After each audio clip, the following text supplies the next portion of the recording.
Hi friends, welcome to your Krishna Pradeep channel.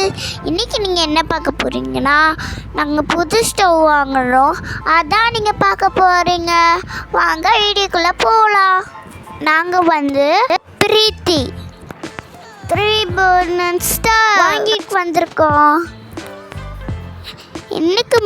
இதுக்கு முன்னாடி எங்ககிட்ட 2 பர்னர் ஸ்டவ் தான் இருந்தது.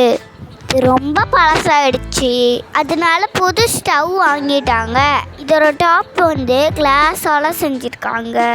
குட்டி பர்னர், அப்புறம் ஒரு பெரிய பர்னர், அப்புறம் அதை விட பெரிய பர்னர், 3 பர்னர் இருக்குது. ஸ்டவ்வோட சைடில் லைட்டில் வைக்கிறதுக்கு ஸ்டாண்ட் இருக்குது. ரொம்ப சூடாக இருக்கும் போது தண்ணியால் ஸ்டவ்வை துடைக்கக்கூடாது, ஆனால் சும்மா துடைக்கலாம். சூடு ஆறின உடனே தண்ணியால் துடைங்க அப்படின்னு சொன்னாங்க. இல்லைன்னா கிளாஸு பிரேக் ஆயிரும். ஸ்டவ்வோட நாபில் தண்ணி படாமல் பார்த்துக்கணும். தண்ணி பட்டுச்சுன்னா போக போக டைட் ஆயிரும். ஸோ அது மட்டும் பார்த்துக்கோங்க. அப்புறம் இதை பற்ற வச்சு நாங்கள் பால் காய்ச்சோம். நல்லாவே எரிஞ்சிச்சு.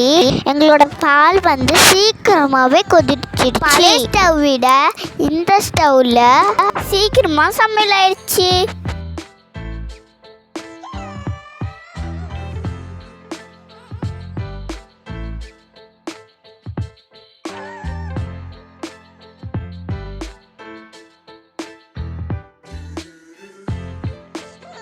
இதுதான் லைட்டர் வைக்க ஸ்டாண்டு. இந்த வீடியோ உங்களுக்கு பிடிச்சிருந்தா லைக் பண்ணுங்கள், கமெண்ட் பண்ணுங்கள், ஷேர் பண்ணுங்கள். மறக்காமல் இந்த பெல் ஐக்கானை கிளிக் பண்ணுங்கள். பாய்.